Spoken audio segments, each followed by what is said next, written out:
Bonjour, ici PN Théorie. Donc on se retrouve pour la 3e émission sur l'amour de soi.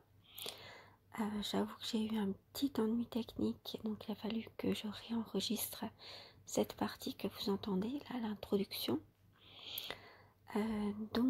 Ça va être consacré en fait aux relations d'amour avec l'autre que l'on a pu avoir. Et qui était en fait peut-être pas vraiment de l'amour, ou de l'amour en tout cas pas forcément mature. Alors je vais vous expliquer pourquoi. Et ces relations-là, on peut se rendre compte justement avec le recul que finalement c'était peut-être pas de l'amour, c'était peut-être autre chose. C'est ce que je vous expliquais. C'est ce que je vous expliquais un petit peu plus loin. Parce que souvent, quand on sort d'une relation amoureuse avec un pervers narcissique, on se dit que c'était vraiment de l'amour, que c'était celle-là et c'était pas une autre, cette relation, et qu'on a beaucoup perdu et on risque d'être dans un grand chagrin qui est en plus incompris de l'entourage. Alors je pourrais aussi expliquer ça une autre fois par rapport au deuil que l'on a à faire, parce que l'entourage ne comprend pas, se dit mais enfin tu pars, enfin tu es tranquille, donc on comprend pas ce deuil quoi, on comprend pas que tu l'aimes encore cette personne, mais dans votre âme vous allez toujours continuer à l'aimer forcément, parce que l'amour est éternel. Quand on aime une fois, on aime toujours. Simplement ça n'est plus dans la vie matérielle, c'est uniquement au niveau de l'âme, du cœur. Voilà, donc je vais vous laisser sur la suite de l'émission et j'arrête ici. Aux relations qu'on a avec les autres et à ce qu'on appelait l'amour jusque-là, et qui n'était en réalité qu'un désespoir déguisé, cette course effrénée à aller vers l'autre, parce qu'on ne s'aime pas soi-même en fait. Donc on se dit on va aimer l'autre comme on aurait aimé être aimé en fait.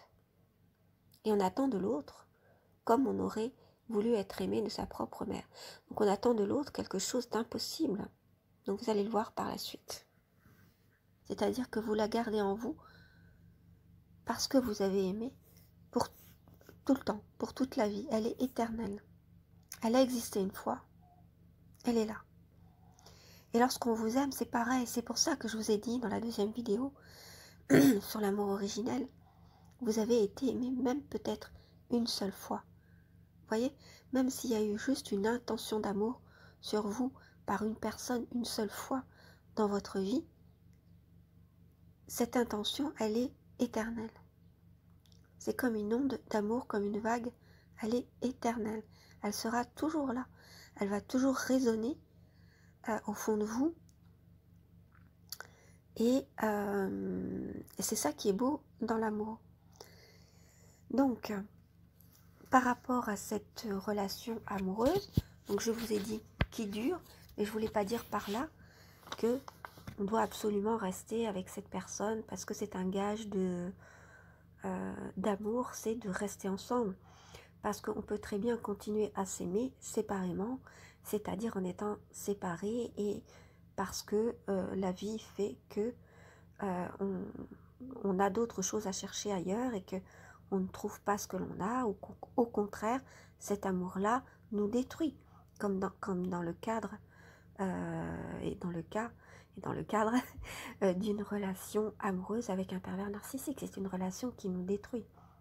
Mais nous, on avait cet amour pour cette personne, qui était pourtant perverse narcissique, donc qu'on ne peut jamais atteindre de toute manière. Donc cet amour-là, il restera toujours. Peut-être qu'évidemment, il aura été gâché parce que il y aura eu beaucoup de de maltraitance, etc., de peine, de souffrance. Donc, il aura été gâché, mais lorsque les années auront passé, on saura bien au fond de soi que cette personne, on l'a aimée, mais on l'a aimée dans le contexte de l'époque, avec ce qu'on était jusque-là, et on l'a aimée comme elle était dans le contexte de cette époque, et c'était quelque chose qui était éternel, mais qui aujourd'hui, ça qui est difficile à expliquer et à comprendre aussi, je veux bien le croire, mais c'est quelque chose que je sens et que j'ai du mal à expliquer. C'est à la fois éternel, c'est-à-dire que ça sera pour toujours, vous aurez toujours cette trace en vous, cette onde d'amour qui est passée, que vous avez donnée. Cependant, l'amour terrestre, c'est-à-dire la relation elle-même de tous les jours, sera peut-être arrêtée. C'est-à-dire que vous pourrez faire la part des choses en me disant, oui, c'est quelqu'un que j'ai aimé. J'ai effectivement aimé. Il y a peut-être eu des enfants qui en sont nés. Il faut qu'ils sachent qu'ils ont été aimés, conçus dans l'amour. Mais vous continuez, votre âme continue à aimer. Ouais, c'est ça que je voudrais, que je sens, mais que j'ai du mal à exprimer. Votre âme continue à aimer, et c'est normal. Cette personne qui est pourtant perverse narcissique et qui vous a fait du mal, mais votre âme continue de l'aimer. Voilà, ça on verra aussi dans le deuil qu'on peut faire d'une relation amoureuse avec un pervers narcissique. Votre âme continue de l'aimer. C'est votre esprit, peut-être, qui ne veut plus et qui a raison. Parce qu'il n'y a pas à donner d'amour. Alors, cette fois, ça sera un amour plus, comment dire, c'est un amour différent. Il y a tellement de sortes d'amour, en fait. Dans la vie de tous les jours, voilà. Et à cause de ce qui s'est passé, vous ne l'aimerez plus. Vous serez plus attiré, par exemple, par cet homme, voilà. Ou par cette femme. Vous n'aurez plus cette attirance. Et donc, vous pensez que vous ne l'aimez plus parce que nous, être humain avec notre pauvre langage, notre langage est déjà très pauvre, donc c'est difficile d'exprimer toutes ces choses. En fait, vous ne serez plus attiré, vous n'aurez plus envie de continuer avec lui, votre histoire avec lui sera terminée, mais au fond de vous, vous continuerez, votre âme continuera de l'aimer toujours, c'est sûr. Alors, cet amour adulte et mature, donc vous comprenez que pour après repartir sur une autre relation, il faut d'abord s'aimer soi-même pour pouvoir après aimer l'autre comme on s'aime soi-même. C'est-à-dire on respecte nos limites, il faut pouvoir respecter nos limites, savoir par exemple, puisqu'on est là à essayer de nous coucouner, il faut pouvoir nous coucouner quand on recherche l'amour de soi, qu'on veut le retrouver. Donc on se coucoune physiquement, comme je vous l'ai dit, comme si on était la personne la plus importante du monde à nos yeux. C'est ce qu'il faut faire. D'abord, se mettre au centre de nos préoccupations. Non pas par narcissisme, non pas pour se vanter ou être dans l'orgueil ou dans l'ego, mais tout simplement pour se dire, ben moi je le vaux bien finalement.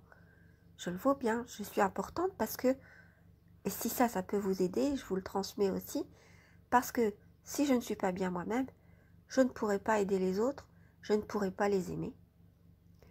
Je ne pourrai pas donner le meilleur de moi-même dans mon travail, dans tout ce que je fais. Je ne pourrai pas donner vraiment parce que j'aurai rien donné.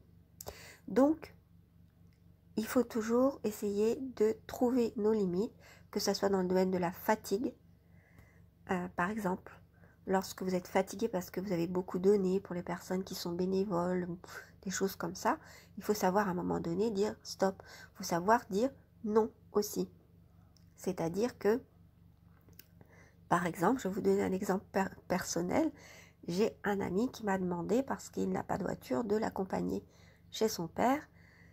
Et j'ai peu de temps avant mes vacances, je suis déjà débordée. J'ai dit oui au départ, je me rends compte que ça ne va pas rentrer dans mon agenda parce que ça va empiéter sur mon temps de repos. Donc je lui ai dit non, je suis désolée, je ne peux pas. Alors que j'aurais aimé le faire. Mais il faut pouvoir savoir dire non, je ne peux pas.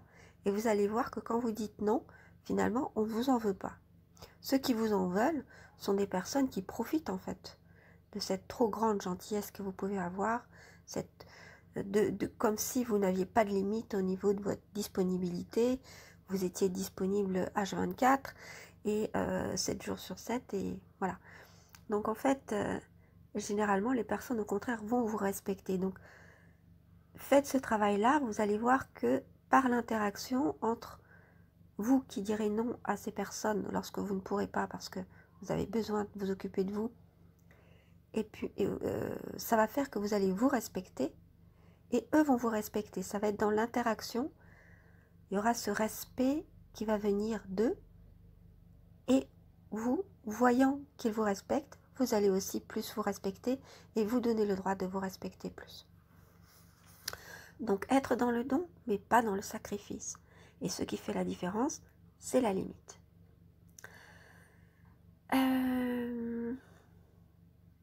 Donc se dire aussi que cet amour qui était sacrificiel, qui était absolu, etc., c'est une illusion en fait d'amour. C'est plutôt, comme je l'ai dit tout à l'heure, comme un désespoir en fait. Hein. Comme si c'était une course éperdue pour être aimé, absolument. Et donc vous, vous aimez comme vous auriez voulu qu'on vous aime. Et ça, c'est une illusion parce que c'était pas vraiment... Enfin, l'intention d'amour y était, mais c'était comme quelqu'un qui est perdu, qui court, qui s'enfuit, qui ne sait pas où aller et qui est perdu parce qu'il ne s'aime pas lui-même, il ne connaît pas les limites de lui-même. Et donc, il se perd dans trop donner, trop aimer, parce qu'il ne s'aime pas. Et c'est une illusion et c'est un désespoir. Ce n'est pas l'amour vrai, l'amour adulte. Alors, c'était un amour vrai, certainement, mais il était trop. Et comme vous le savez, le trop est l'ennemi du bien. Le mieux est l'ennemi du bien aussi. C'est-à-dire que quand on veut trop, trop bien, trop parfait, et qu'on est dans le trop, quoi, dans l'excès, eh bien, on n'est pas dans la chose elle-même. Parce que finalement, les extrêmes ont les mêmes natures. Donc quand vous êtes dans le trop du bien, c'est un peu comme si vous étiez dans le mal finalement. À trop vouloir se faire du bien, par exemple, si vous adorez le chocolat, vous allez en manger 3 plaquettes. Bon, c'est un petit peu difficile, mais bon, admettons. Eh bien, vous êtes dans l'excès, bah, finalement, ça va vous faire du mal. Et finalement, vous n'aurez plus aucun plaisir à manger du chocolat, vous n'allez même pas le déguster. Alors que si vous en prenez un petit peu et que vous arrêtez juste quand il faut, parce que vous dites oui, je risque d'avoir une crise de foie, de me faire mal à l'estomac ou je sais pas quoi, ou de trop grossir, ou d'avoir trop de sucre dans le sang, ou je sais pas quoi, ou c'est pas bon pour ma glycémie, ou parce que vous dites non, je suis raisonnable, ou pour d'autres raisons, vous vous arrêtez tout simplement. Eh bien, vous mettez une limite, là vous êtes dans le bon. Voilà. Et puis ce que je veux dire aussi, c'est que ce que je voulais dire aussi, c'est que cet amour illusoire, qui est un amour absolu, un amour désespéré, en fait, il cache souvent, il cache pas souvent, il cache un désespoir, comme je vous le disais, mais souvent, il implique, voilà, il permet une relation plutôt de pouvoir sur l'autre. Et on n'est plus dans une relation d'amour, on finit à l'usure dans une relation de pouvoir parce que finalement, on en arrive à vouloir contrôler l'autre. Parce que ne s'aimant pas assez, on a peur que l'autre nous laisse. Notre plus grande peur, c'est ça en fait. C'est que l'autre nous quitte. Et parce qu'on se dit, on ne sera plus rien. Et donc, on risque d'avoir des réactions, un comportement de contrôle et donc de volonté de pouvoir sur l'autre. Et puis l'autre, en miroir, pourra aussi vouloir avoir du pouvoir sur vous. Et c'est pour ça que c'est une relation, souvent ce sont des relations de codépendance. Voilà, donc je voulais aussi parler de cette histoire de pouvoir. Et puis, en fait, c'est un amour immature aussi, cet amour-là que vous aviez peut-être eu pour d'autres personnes que vous avez encore, cette manière de fonctionner, qui n'est pas l'amour. Mais en fait, c'est qu'on cherche que tous nos besoins soient comblés exactement comme un enfant. On cherche cet amour comme un enfant, comme un nourrisson, et comme l'enfant qui pense que tous ses besoins vont être comblés par la mère. Bah c'est un peu ça. On va dans la relation, dans cette relation qu'on croit être une relation d'amour, comme un enfant, en demandant en fait qu'on nous aime de manière absolue, comme une mère, enfin comme une mère symboliquement, hein, comme une mère symbolique, et que tous nos besoins soient comblés. Or, je vous l'ai dit, l'autre a des limites. Il ne peut pas combler tous nos besoins. Et jamais personne, jamais une personne ne pourra combler tous nos besoins. Et jamais toutes les personnes du monde ne pourront combler tous nos besoins. Les besoins, on pourra les combler par nous-mêmes, parce qu'on s'aime nous-mêmes, parce que notre besoin essentiel, originel, qui est à la racine de tous les autres, c'est de nous aimer nous-mêmes de manière inconditionnelle